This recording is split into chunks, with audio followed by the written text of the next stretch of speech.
नमस्कार दोस्तों, स्वागत है आप सभी का आपके अपने चैनल रितु साइंस क्लासेस में।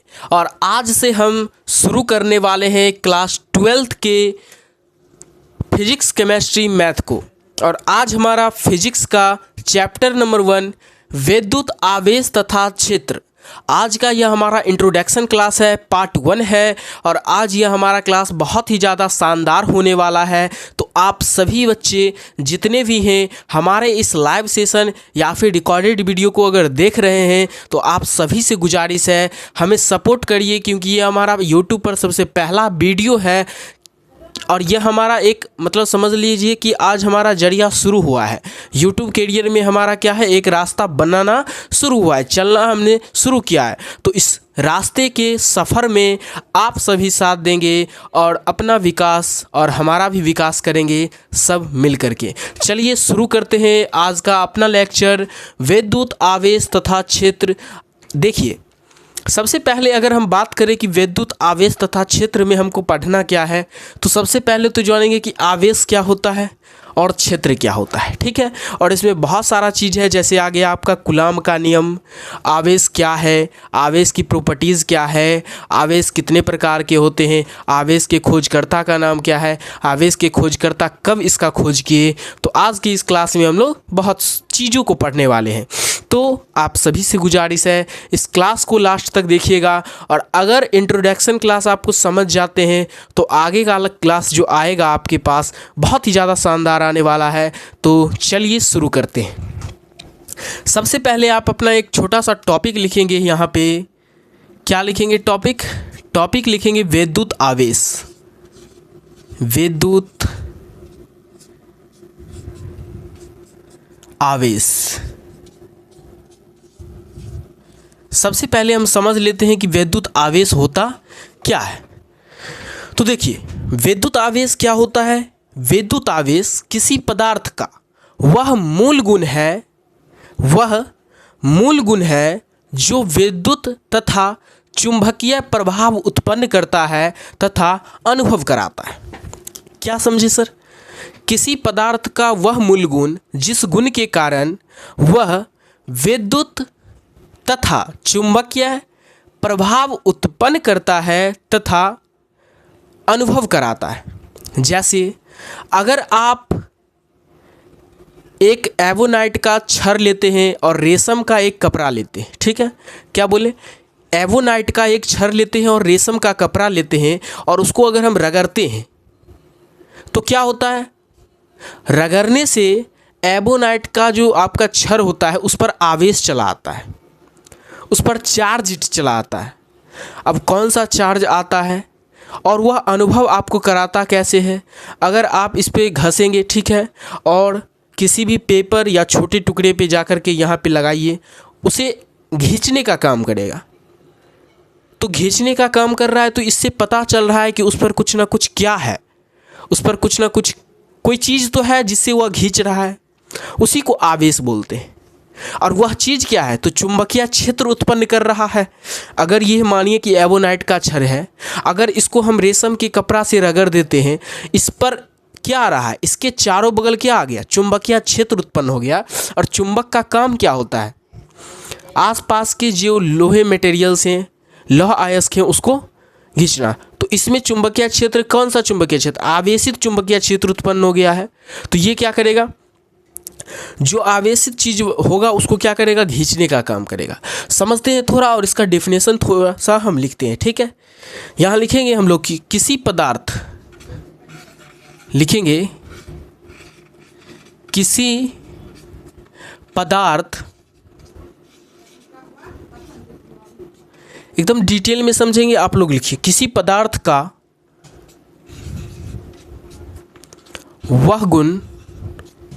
वह मूल गुण, लिख दीजिए, वह मूल गुण, फंडामेंटल प्रॉपर्टीज, वह मूल गुण जो विद्युत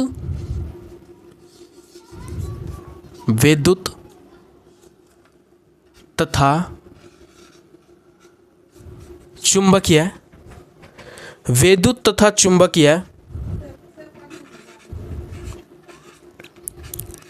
लिखिएगा, विद्युत तथा चुंबकीय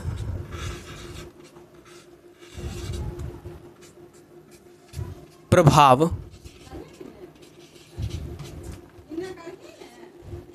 विद्युत तथा चुंबकीय प्रभाव उत्पन्न करता है उत्पन्न करता है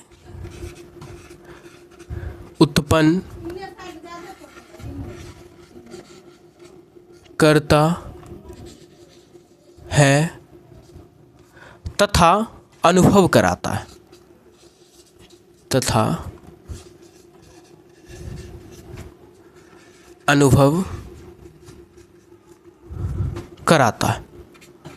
बस यही एक छोटा सा आपका डिफिनेशन है। बताइए, एक छोटा सा डिफिनेशन आपसे क्या याद हो जाएगा? किसी पदार्थ का वह मूल गुण, समझिए, किसी पदार्थ का वह मूल गुण जिस गुण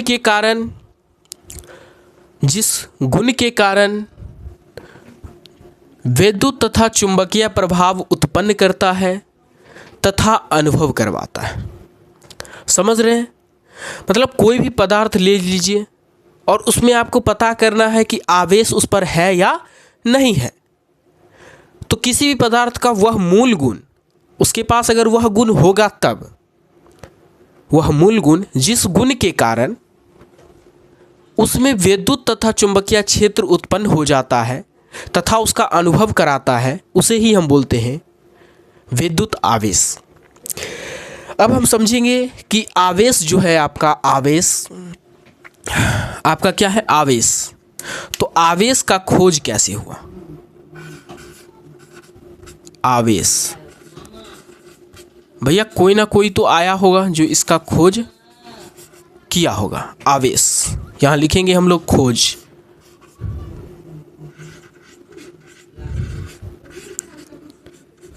खोज। अब देखिए इसका खोज कैसे हुआ, समझते हैं एकदम डिटेल से, ठीक है। देखिए सबसे पहले 1600 ईसा पूर्व, 600 ईसा पूर्व। ईसा पूर्व का मतलब क्या होता है सर? ईसा मसीह के जन्म से पहले। पूर्व मतलब क्या होता है? पहले। तो 600 ईसा पूर्व मतलब 600 ईसा पूर्व मतलब ईसा मसीह से पहले एक वैज्ञानिक थे। कहाँ के? ग्रीस के वैज्ञानिक, मिटिलस शहर के थेल्स वैज्ञानिक ने अंबर पदार्थ की खोज की। लिख देते हैं थोड़ा,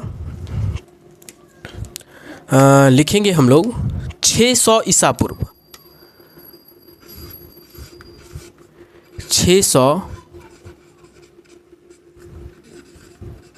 ईसा पूर्व, 600 ईसा पूर्व ग्रीस के वैज्ञानिक, ग्रीस के मिटिलस क्या है? एक शहर का नाम है। ग्रीस के मिटिलस के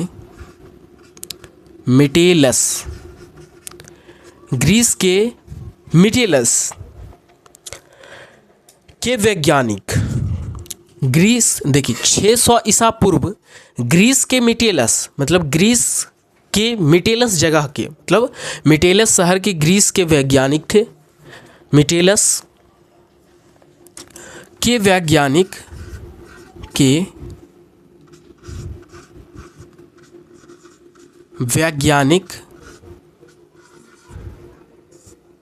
थेल्स ने, वैज्ञानिक का नाम क्या था बाबू? थेल्स। क्या नाम था? थेल्स। तो 600 ईसा पूर्व ग्रीस के मिटिलस के वैज्ञानिक थेल्स ने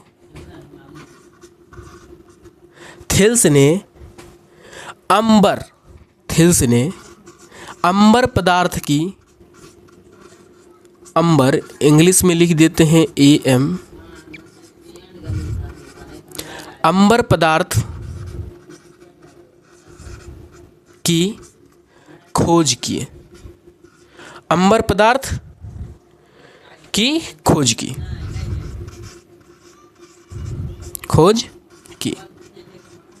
चलिए इसको समझते हैं। अब ये अंबर पदार्थ क्या है इसके बारे में भी समझेंगे, ठीक है।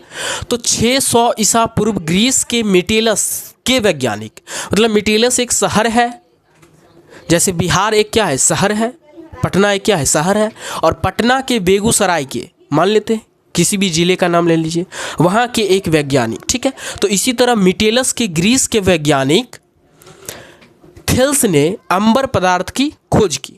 एक पॉइंट और लिख लीजिएगा आप लोग कि अंबर पदार्थ कहाँ पाया जाता है, अंबर पदार्थ कहाँ पाया जाता है, यहाँ पर लिखिएगा अंबर पदार्थ, अंबर अंबर पदार्थ बाल्टिक सागर, बाल्टिक सागर, बाल्टिक सागर के किनारे पाया जाता है, बाल्टिक सागर के किनारे। पॉइंट बाय पॉइंट हम बता रहे हैं आपको, हर एक पॉइंट को आप लोग को ध्यान में रखना है। इस पॉइंट को तो बेसिकली आपको याद रखना होगा। अभी हमारा इंट्रोडक्शन क्लास चल रहा है तो हम सवारे कुछ के बारे में आराम से जान रहे हैं, ठीक है। सबसे पहले मैंने जाना कि आवेश क्या होता है। तो किसी पदार्थ का वह मूल गुण जिस गुण के कारण उस पदार्थ में विद्युत तथा चुंबकीय प्रभाव उत्पन्न हो जाता है तथा उसका अनुभव कराता है, उसे ही बोलते हैं विद्युत आवेश। अब आया विद्युत आवेश, तो आवेश क्या होता है। विद्युत के बारे में तो जानते हैं करंट, लेकिन आवेश क्या होता है। तो आवेश के बारे में जानने से पहले उसके खोज के बारे में जानें। खोज कैसे हुआ कि 600 ईसा पूर्व ग्रीस के मिटेलस के वैज्ञानिक थेल्स ने अंबर पदार्थ की खोज की। 600 ईसा पूर्व ग्रीस के मिटेलस के वैज्ञानिक थेल्स ने अंबर पदार्थ की खोज की। अब अंबर पदार्थ कहाँ पाया जाता है, तो अंबर पदार्थ बाल्टिक सागर के किनारे पाया जाता है। यहाँ तक क्लियर है। अंबर पदार्थ बाल्टिक सागर के किनारे पाया जाता है। एक छोटा सा और पॉइंट है कि यूनान में, कहाँ पे, यूनान की भाषा लिखिएगा, यूनान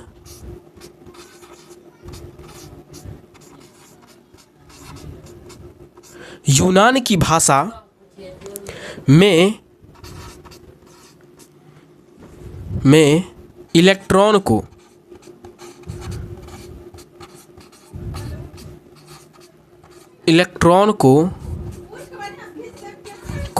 अंबर कहा जाता है।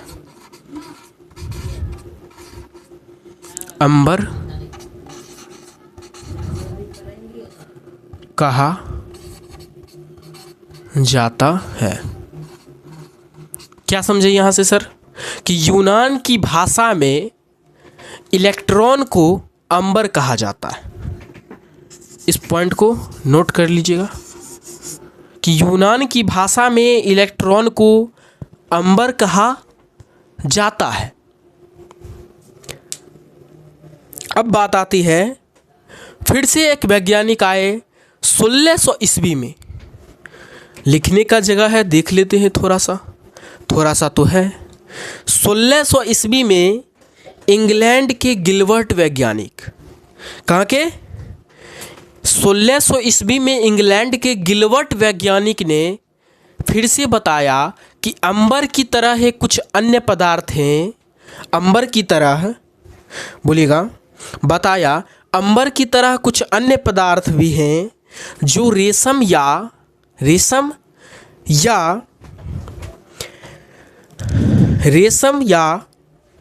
ऊन के साथ रगड़ने पर आवेशित हो जाते हैं। क्या बताया सर? 1600 ईस्वी में इंग्लैंड के गिलबर्ट वैज्ञानिक ने बताया कि ये जो अंबर पदार्थ है, इसी अंबर पदार्थ के जैसे और कई पदार्थ होते हैं जो रेशम या ऊन के साथ रगड़ने पर, ऊन के साथ रगड़ने पर दूसरे वस्तु को आकर्षित करने का उनमें गुण आ जाता है। ठीक है, तो किसने बताया, यहाँ पे लिखते हैं 1600 ईस्वी में इंग्लैंड के, कहाँ के थे, इंग्लैंड के, कहाँ के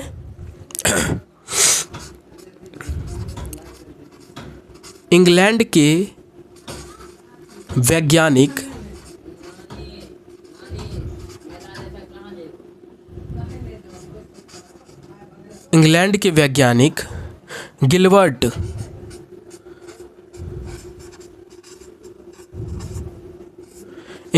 वैज्ञानिक गिलबर्ट ने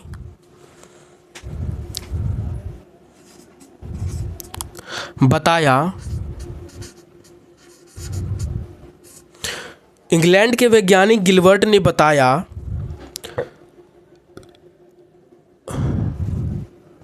अंबर की तरह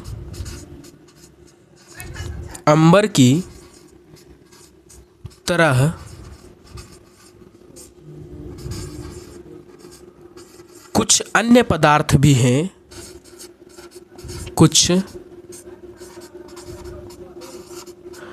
पदार्थ भी हैं,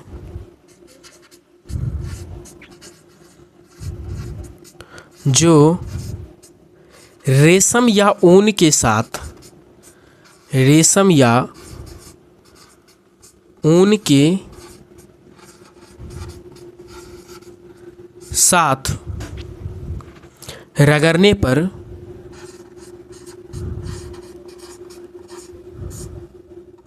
रगड़ने पर रेशम या ऊन के साथ रगड़ने पर दूसरी वस्तु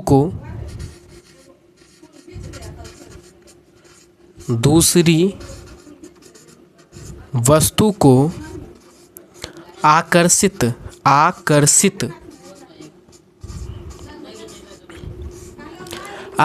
करने का गुण आ जाता है, आकर्षित करने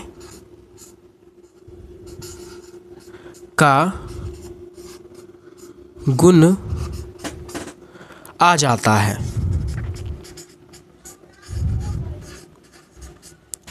अब इसी में आया जैसे, यहाँ जैसे में लिखेंगे कुछ पदार्थ हैं जो रेशम और ऊन के साथ रगड़ने पर क्या हो जाते हैं, दूसरे पदार्थ को आकर्षित करने लगते हैं।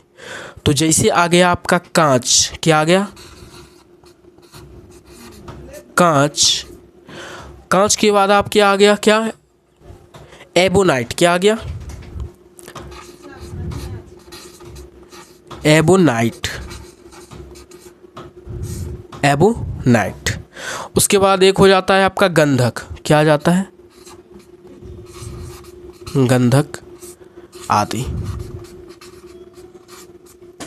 तो ये कुछ ऐसे पदार्थ हैं जिसे रगड़ने पर क्या होता है, इस पॉइंट को आपको याद रखना है कि भैया 1600 ईस्वी में इंग्लैंड के वैज्ञानिक गिलबर्ट ने बताया कि अंबर की तरह ही कुछ ऐसे पदार्थ हैं जो ऊन और रेशम के साथ रगड़ने पर दूसरी वस्तुओं को आकर्षित करने का उनमें गुण आ जाता है। यह किसने बताया, यह इंग्लैंड के वैज्ञानिक गिलबर्ट ने बताया, इंग्लैंड के वैज्ञानिक गिलबर्ट ने बताया। क्या बताया सर, फिर से वही बात कि ऊन और रेशम के साथ रगड़ने पर उनमें दूसरी वस्तुओं को आकर्षित करने का गुण आ जाता है, जैसे कांच, एबोनाइट, गंधक आदि आ गया। अब एगो आए और बाबा जिनका नाम था बेंजामिन फ्रैंकलिन। तो आप, हमें उम्मीद है कि आप इतना चीज़ को अच्छे से समझ गए होंगे। तो हम चाहते हैं कि अगली स्लाइड में आपको बेंजामिन फ्रैंकलिन के बारे में बताएं, क्योंकि ये एक अच्छे वैज्ञानिक थे और जो आपका विद्युत का खोज उन्हीं ने किया था। और वो बताए कि आकाश, और वो क्या किए थे, थोड़ा एक छोटा सा डिटेल में बता देते हैं कि बेंजामिन फ्रैंकलिन ने विद्युत का खोज किया सबसे पहले। और कैसे किए, 1752 ईस्वी में किए थे बुआ। 1752 ईस्वी में किए थे। और कैसे किए थे, तो उन्होंने जैसे आपके यहाँ आंधी तूफान आता है, जैसे बादल गरजता है तो वहाँ पे कुछ बिजली उजली देखते होंगे, चमकता रहता है, तो उसने क्या किया कि उसी समय में पतंग लेकर गए और उड़ाने लगे। अब बताइए भैया, बारिश पड़ रहा है, बिजली गिर रहा है और वो पतंग उड़ाने चल गए। तो रेशम के धागों से, किसे, रेशम के धागों से पतंग उड़ा रहे थे और धागों के बीच में एक मेटल, क्या होता है आपका, मेटल का एक क्या दे दिए, चाबी दे दिए, किसमें, धागों में। और उसके बाद एक छोटा सा फिगर से समझते हैं। मानिए कि यहाँ पे पूरा सा बिजली उजली कड़क रहा है, ये बादल आपका हो गया, वर्षा उर्षा पूरा हो रहा है, ठीक है, वर्षा पूरा हो रहा है, ठीक है। अब यहाँ पे बुआ है कौन, ये बुआ है बेंजामिन फ्रैंकलिन। कौन है, बेंजामिन फ्रैंकलिन। ये बुआ खुश था जो आज हम कुछ खोज करने वाले। कौन थे, थोड़ा बताते हैं आपको, 1 मिनट रुकिएगा। बेंजामिन कौन थे, बेंजामिन फ्रैंकलिन, फ्रैंकलिन, ये बुआ थे बेंजामिन फ्रैंकलिन। बुआ नहीं बोल सकते, आदर करते हैं उनका, ठीक है, क्योंकि अगर ये नहीं होते तो आज ये लाइट का व्यवस्था नहीं होता। तो समझते हैं, ये बुआ थे बेंजामिन फ्रैंकलिन। और बेंजामिन फ्रैंकलिन साहब ने क्या किया कि ये बारिश पड़ रहा था, बिजली गरज रहा था, आंधी तूफान पूरा आ रहा था, और इन्होंने आकाशीय पिंड में एक धागा को भेजा और धागे के साथ पतंग को उड़ाया। यहाँ पे था आपका पतंग, ठीक है, और पतंग के साथ ये धागा किस चीज़ का था, तो ऊन का धागा था। किस चीज़ का धागा था आपका, ऊन का धागा था।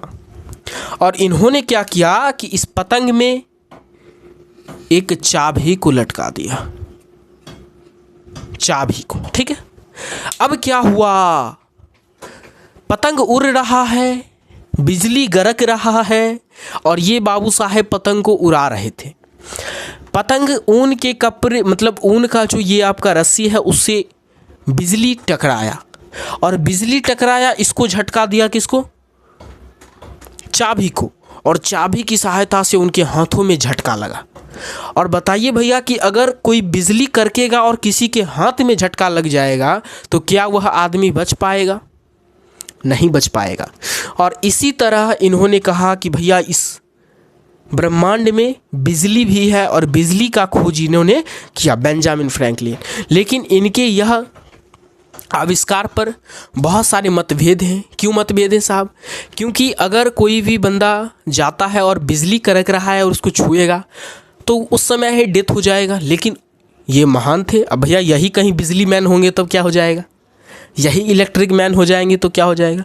तो ये पतंग उड़ा रहे थे, चाबी लगाकर बिजली का इसमें सटा और इनका डेथ नहीं हुआ, मतलब ये बिजली का खोज कर दिए। कौन, बेंजामिन फ्रैंकलिन साहब ने। कब किए थे, कब किए थे, तो बेंजामिन फ्रैंकलिन साहब ने 1752 में क्या किए थे, खोज किए थे। एक छोटा सा नोटपैड और लिखिएंगे कि इन्होंने बेंजामिन फ्रैंकलिन साहब ने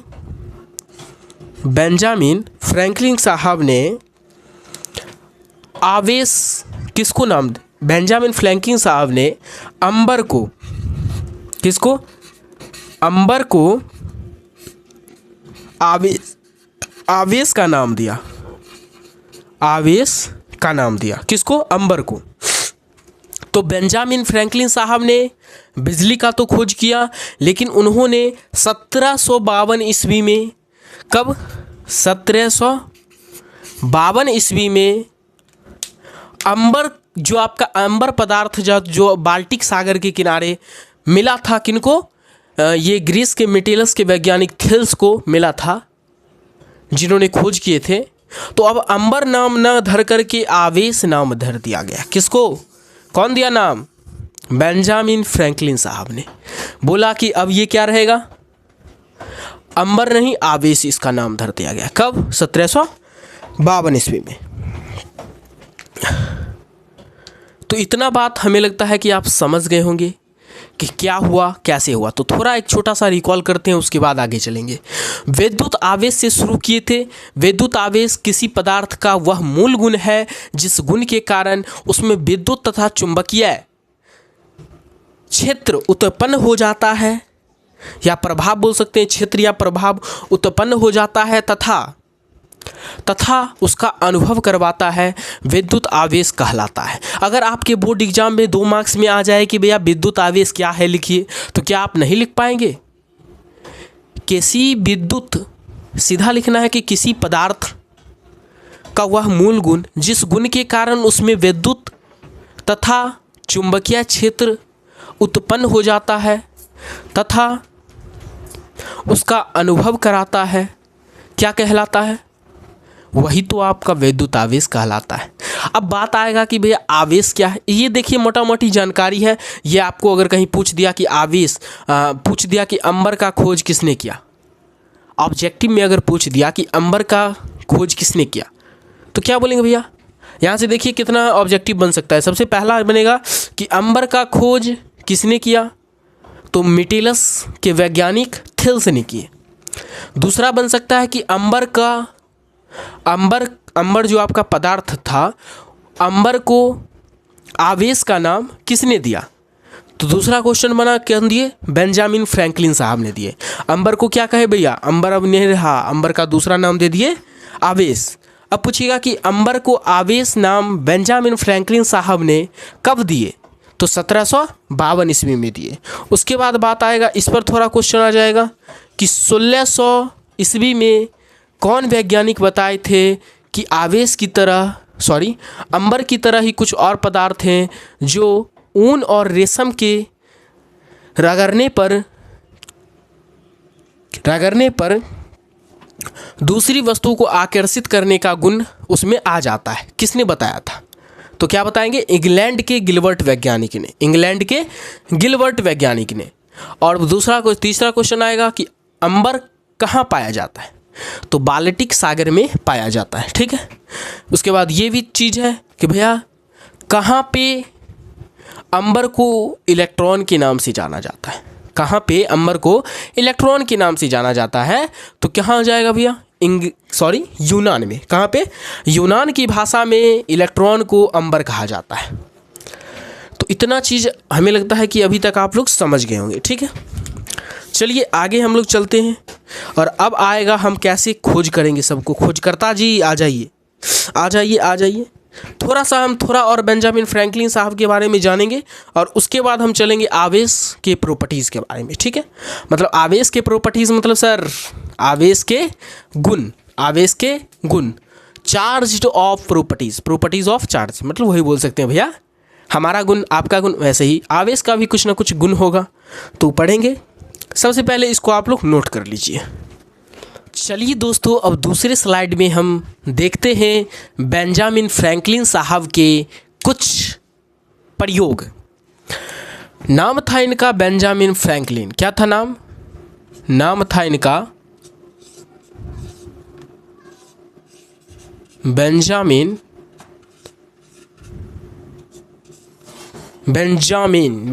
जी कहाँ हैं आप? इनका नाम था बेंजामिन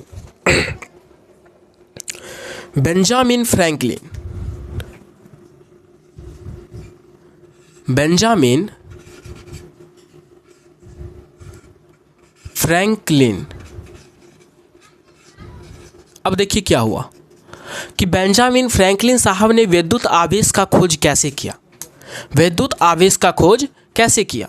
अब यहाँ से मैन आता है बात कि भैया खोज तो हो गया, लेकिन कैसे हुआ? अभी तक हम जाने थे कि एक अंबर नाम का खोज किए। कौन किए थे? अंबर का खोज किसने किया? अब हुआ अंबर का खोज सबसे पहले ग्रीस के मिटिलस के वैज्ञानिक थेल्स ने किए।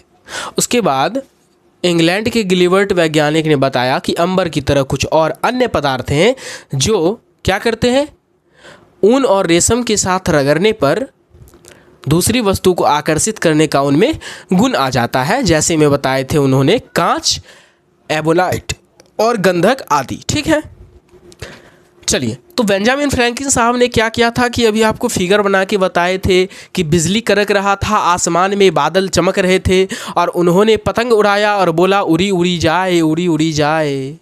ठीक है, पतंग उड़ा रहे थे और फिर क्या हुआ कि झटका लगा उनके रेशम के धागों से और उनके यहाँ तक झटका आया और वहाँ से उन्होंने खोज कर दिया विद्युत आवेश का। और उन्होंने बोला, किसने बोला?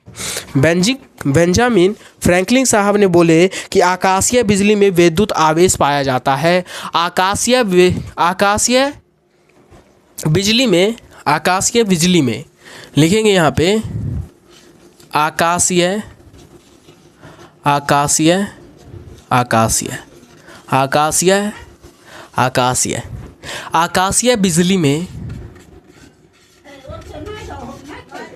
आकाशीय बिजली में विद्युत आवेश पाया जाता है।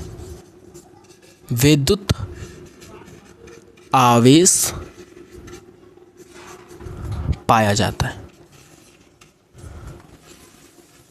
और इसका खोज कैसे किए? आप लोग तो देख ही लिए कि खोज कैसे हुआ था।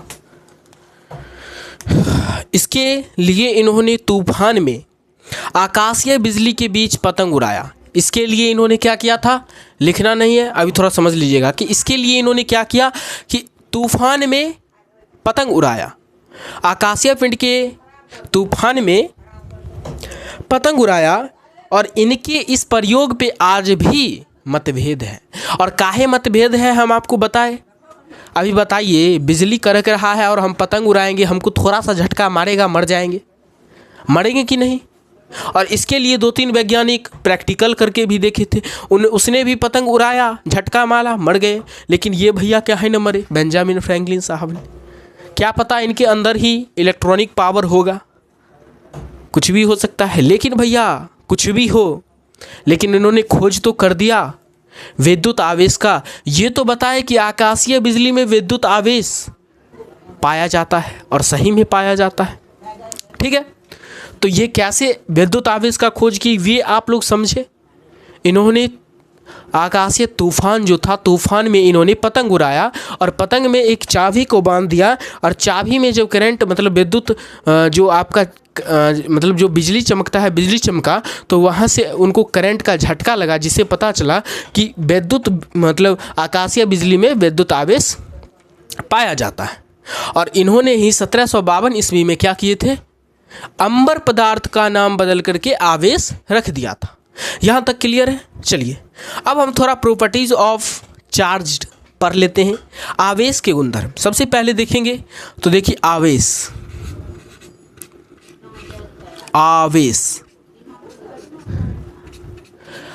को हम किस चीज़ से सूचित करते हैं सबसे पहले जानेंगे।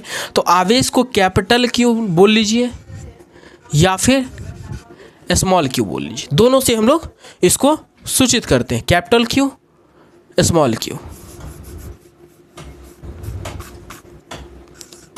कैपिटल क्यू, स्मॉल क्यू, ठीक है, दोनों से सूचित करते हैं। इसका मात्रक क्या होता है? आवेश का मात्रक, आवेश का मात्रक क्या होता है? कूलाम्ब। कूलाम्ब क्या होता है? आवेश का मात्रक कूलाम्ब। कूलाम्ब को सूचित किस चीज से करते हैं? सी से। कूलाम्ब को सूचित करते हैं सी से। बताइए यहाँ तक क्लियर है? आवेश को हम कैपिटल क्यू तथा स्मॉल क्यू दोनों से लिख सकते हैं। आवेश का मात्रक होता है कूलाम्ब, जिसे हम कैपिटल सी से सूचित करते हैं। इसका एम की एस मात्रक क्या होता है? इसका एम की एस मात्रक क्या होता है? किसका एम की एस मात्रक सर? आवेश का एम की एस मात्रक क्या होता है? तो एम की एस मात्रक होता है एम्पियर प्रति सेकेंड, सॉरी एम्पियर सेकेंड। क्या होता है? इसका मात्रक का, आवेश का एम की एस मात्रक क्या होता है? Ampere, ampere second. इसको ऐसे भी लिख सकते हैं, सेकेंड। ठीक है, तो एम्पियर सेकेंड। अब बात आता है भैया एमकेएस मात्रक में एम्पियर सेकेंड कैसे होता है। आप लोग क्लास 10th में पढ़े होंगे। क्या पढ़े थे सर? आप लोग क्लास 10th में पढ़े होंगे विद्युत धारा बराबर होता है आवेश बटा सेकेंड। तो यहाँ से प्रूव्ड होता है कि Q बराबर होता है आपका आई टी। Q क्या होता है? आवेश। I क्या होता है आपका? विद्युत धारा। विद्युत धारा और T क्या होता है आपका? समय। समय, ठीक है, समय होता है। तो यहां से Q बराबर IT से पता चलता है आपका कि आपका विद्युत धारा इनटू समय। तो विद्युत धारा का आपका SI मात्रक एम्पियर होता है और समय का SI मात्रक सेकेंड होता है। यहाँ से आपका MKS मात्रक एम्पियर सेकेंड होता है। एक चीज, आवेश का सबसे बड़ा मात्रक, बहुत सारा सर मात्रक लिख रहे हैं, लेकिन एग्जाम में जो पूछेगा आपको वही लिखना है, सबसे बड़ा मात्रक। सबसे बड़ा मात्रक आवेश का क्या होता है? फैराडे। क्या होता है सर? फैराडे। लिखेंगे फैराडे साहब, फैराडे। फैराडे क्या होता है? एक मिनट, फैराडे। फैराडे। तो सबसे बड़ा मात्रक आवेश का क्या हो गया? फैराडे। अब बड़ा मात्रक है और इसका नॉर्मल मात्रक कूलम्ब होता है। तो यहां से क्या पता चलता है सर? यहां से क्या पता चलता है कि एक फैराडे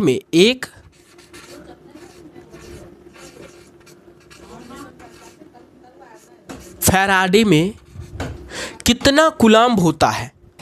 ये क्वेश्चन सारा ऑब्जेक्टिव क्वेश्चन लिखा रहे हैं भैया, अच्छा से पढ़ लीजिएगा। तो 96,500 कूलम्ब होता है। एक फैराडे बराबर 96,500 कूलम्ब होता है। ये चीज़ आप समझ गए हैं। तो अब हम मेन टॉपिक पे बात करेंगे, जिसका नाम है टाइप्स ऑफ चार्ज्ड, आवेश के प्रकार। और डायरेक्ट हम नहीं लिख देंगे आवेश के प्रकार, समझाएंगे कि कैसे कैसे बांटा गया, किसने बांटा। ठीक है, तो इस चीज़ को आप समझ गए होंगे। शुरू में है बेंजामिन फ्रैंकलिन साहब ने आकाशीय बिजली में विद्युत आवेश पाया जाता है, ये कहे थे, इनका एक मत था ये। ठीक है, सॉरी, मतलब इनके द्वारा बोला गया कि आकाशीय बिजली में विद्युत आवेश पाया जाता है। उसके बाद बात आया आवेश पर, प्रॉपर्टीज ऑफ चार्ज्ड पर। तो आवेश को हम डिनोट, सूचित कैपिटल Q तथा स्मॉल q दोनों से करते हैं। इसका मात्रक कूलम्ब कैपिटल C से सूचित करते हैं। इसका MKS मात्रक एम्पियर प्रति सेकेंड होता है। MKS मात्रक एम्पियर प्रति सेकेंड कहाँ से आया? Q बराबर IT से आया। Q आपका होता है आवेश, I मतलब हुआ विद्युत धारा, T मतलब हुआ समय। विद्युत धारा का SI मात्रक एम्पियर, समय का सेकेंड। तो यहाँ से SI मात्रक ही ना लिख रहे हैं सब, ये सब क्या है? बोलेगा कि आवेश का SI मात्रक, तो यही होता है आपका SI मात्रक और मात्रक दोनों। ठीक है, यहाँ से बोलेगा वे आवेश का MKS मात्रक, तो MKS मात्रक बोलेगा फिर भी क्या होगा? Ampere second. अगर बोलेगा आवेश का सबसे बड़ा मात्रक, तब बोलेंगे फैराडे। और अगर पूछेगा कि एक फैराडे में कितना कूलम्ब होता है, तब बोलेंगे 96,500 कूलम्ब होता है। बताइए क्या यहाँ तक आपको कोई दिक्कत, तकलीफ, कठिनाई, कष्ट है तो बताइएगा। अभी तक हमने जहाँ तक पढ़ा, इस चीज़ में आपको क्या कोई दिक्कत, तकलीफ, कठिनाई, कष्ट है तो बताइएगा इस चीज़ को। और यह चीज़ आपको 1 से 2 नंबर भी दिलवा देगा आराम से, उसमें तो कोई शक नहीं है, क्योंकि यहाँ से सिर्फ और सिर्फ ऑब्जेक्टिव क्वेश्चन ही बनेगा। अभी तक मैंने आपको जितना भी चीज़ पढ़ाया है सिर्फ ऑब्जेक्टिव क्वेश्चन बनने वाले लेवल पे पढ़ाया है। ठीक है, अब बात करेंगे आवेश के प्रकार। उससे पहले आप इसको क्या करिए, नोट डाउन करिए। मिलते हैं अगले स्लाइड में। आइए दोस्तों, अब हम पढ़ेंगे आवेश के प्रकार बेंजामिन फ्रैंकलिन के द्वारा। बेंजामिन फ्रैंकलिन साहब ने आवेश के प्रकार कैसे दिए। डायरेक्ट तो भैया किसी चीज़ का प्रकार दे देंगे, लेकिन उसके पीछे भी रीज़न होता है। तो चलिए उस रीज़न को थोड़ा देखते हैं। इन्होंने क्या किया, बेंजामिन फ्रैंकलिन साहब ने क्या किया समझते हैं। जब यह कांच के छड़ को रेशम के साथ और एबोनाइट के छड़ को, अब एबोनाइट क्या होता है ये मत पूछिएगा, क्योंकि अभी हम तुरंत पढ़े थे। इंग्लैंड के गिलबर्ट वैज्ञानिक जो थे वो बताए थे कि अंबर की तरह ही कुछ अन्य पदार्थ भी हैं जो रेशम और ऊन के साथ रगड़ने पर उनमें क्या होता है, किसी दूसरे पदार्थ को आवेशित करने का गुण आ जाता है। और वह आवेशित करने का गुण आ जाता है, जैसे में बताए थे उन्होंने, कांच और एबोनाइट, गंधक आदि। तो यही होता है आपका कांच और एबोनाइट क्या है, किसी भी पदार्थ को आवेशित मतलब उनको खींचने का गुण आ जाता है जब हम किसी चीज़ से उसको ऊन या फिर रेशम के कपड़ों से रगड़ते हैं। तो यहाँ पे उन्होंने कैसा किया आविष्कार कि उसने क्या किया कि कांच के छड़ को समझते हैं, कांच के छड़ को ऊन के साथ तथा एबोनाइट के छड़ को बिल्ली के खाल के साथ, किसके साथ, बिल्ली के जो आप खाल देखते हैं, बिल्ली का ऊपर वाला जो आप चमड़ी देखते हैं जिसमें बहुत सारा बाल रहता है, उसे हम बोलते हैं खाल। तो बिल्ली के खाल के साथ रगड़ने पर देखा गया कि छड़ आवेशित हो जाता है। छड़ कैसा हो जाता है, आवेशित हो जाता है। तो यहाँ हम लिखेंगे इनके द्वारा जब क्या लिखेंगे जब कांच के छड़ को, कांच के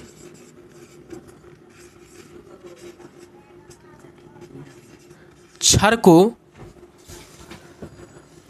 रेशम के साथ, जब कांच के छड़ को रेशम से तथा एबोनाइट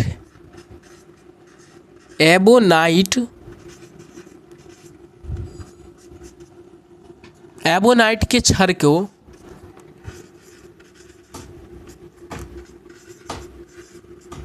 बिल्ली के खाल से, बिल्ली के खाल से, किसे भैया, बिल्ली के खाल से रगड़ते हैं।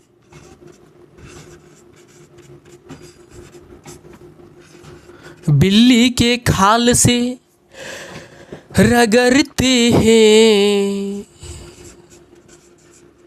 आप सभी प्यारे प्यारे भाइयों हमें सपोर्ट करिएगा और इस वीडियो को जितना हो सकता है उतना शेयर करिएगा। ये हमारा YouTube पर सबसे पहला वीडियो है।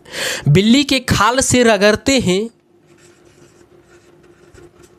तब क्या होता है सर, तो हम देखते हैं कि छड़ें आवेशित हो जाती है।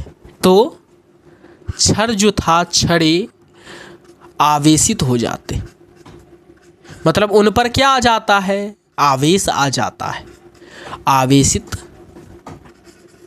हो जाते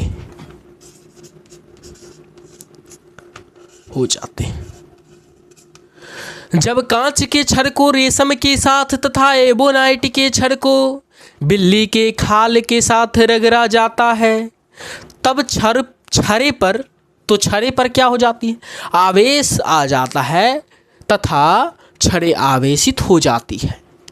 तो यहाँ से एक प्रैक्टिकल उन्होंने किया और देखा कि क्या होता है। प्रैक्टिकल के दौरान उन्होंने 3 रेशम, ये लिया रेशम का कपड़ा, मानिए ले लेते हैं, एक ये लिया, दूसरा ये लिया, तीसरा ये लिया। ये सारा क्या है, मानिए कुछ भी है, इस कपड़ा है, इससे रगड़ा गया है। ये बिल्ली का खाल है और ये भी खिल्ली का खाल है, ठीक है। अब क्या हुआ, जब इसमें जब इसमें क्या किया गया, ये क्षर है, क्या है अभी जो बना रही वो क्या है भैया, क्षर है, ठीक है।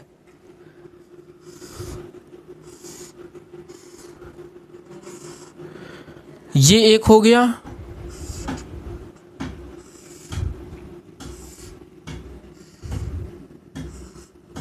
ये दूसरा हो गया आपके पास, और ये आपके पास तीसरा हो गया।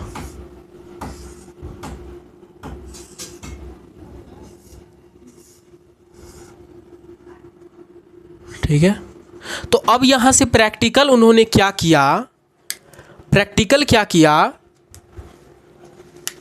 ये दोनों जो था आपका, ये कांच लिया, किस क्या लिया, कांच का क्षर, कांच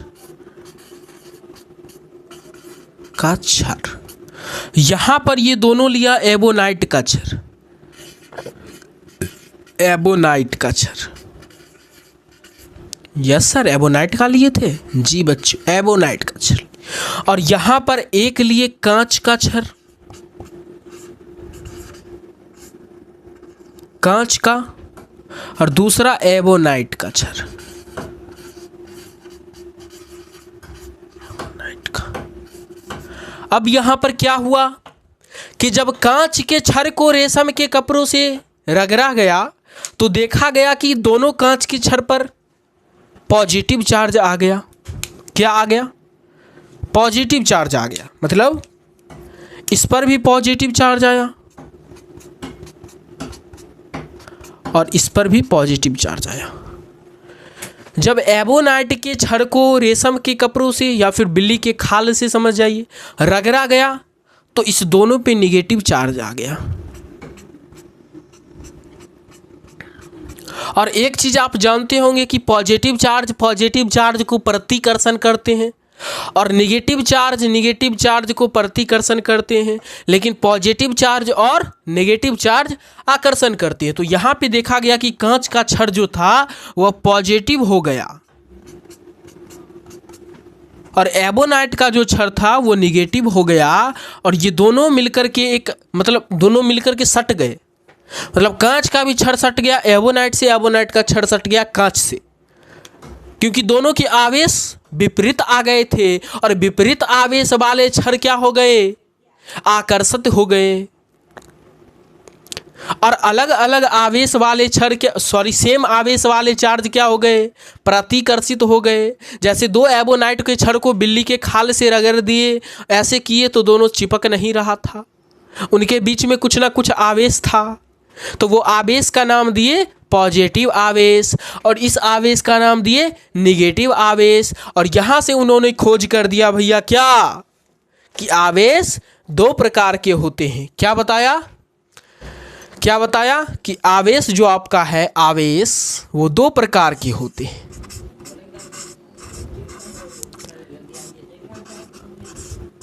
आवेश दो प्रकार के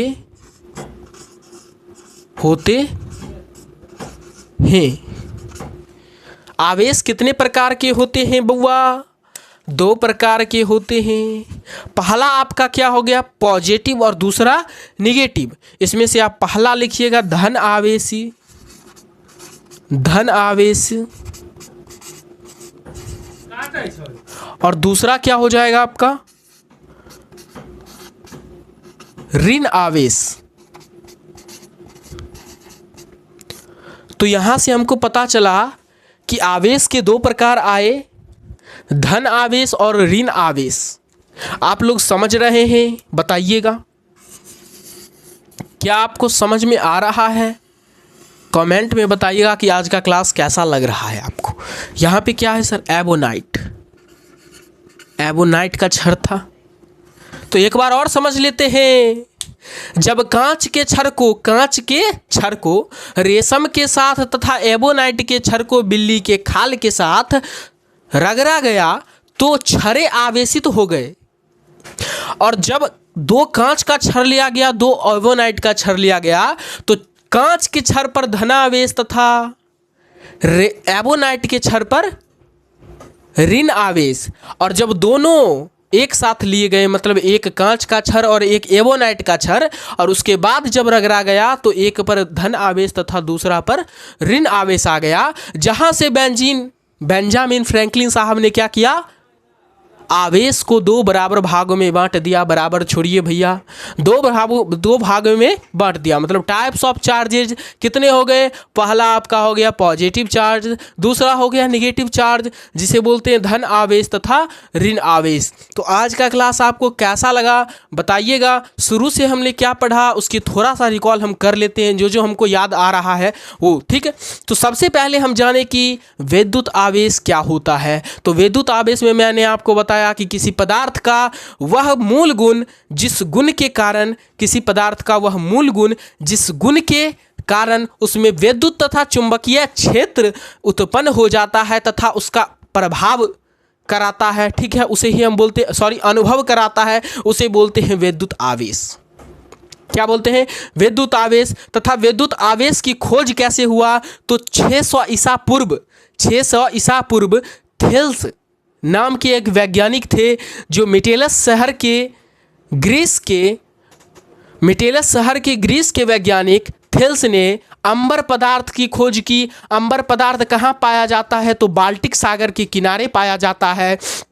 कहाँ पाया जाता है सर, तो बाल्टिक सागर के किनारे पाया जाता है अंबर पदार्थ। और उसके बाद बताया आपको कि यूनान की भाषा में इलेक्ट्रॉन को अंबर कहा जाता है। और उसके बाद आपके एक और वैज्ञानिक आए और उन्होंने 1600 ईस्वी में बताया कि क्या बताया, इंग्लैंड के वैज्ञानिक थे गिलवर्ट वैज्ञानिक ने बताया कि अंबर की तरह ही कुछ और पदार्थ हैं जो रेशम तथा ऊन के साथ रगड़ने पर क्या हो जाते हैं, दूसरे पदार्थों को आकर्षित करने का उनमें गुण आ जाता है, जैसे में उन्होंने बताया एबोनाइट, कांच आदि। और उसके बाद हम पढ़े थे बेंजामिन फ्रैंकलिन के साहब, मतलब उन्होंने क्या किया कि विद्युत आवेश को अंबर को आवेश नाम धर दिया। 1752 ईस्वी में बेंजामिन फ्रैंकलिन साहब ने आवेश नाम किसको धर दिया था, अंबर का नाम बदल करके आवेश धर दिया। और उसके बाद हमने जाना कि बेंजामिन फ्रैंकलिन साहब विद्युत आवेश की खोज किस प्रकार से किए थे।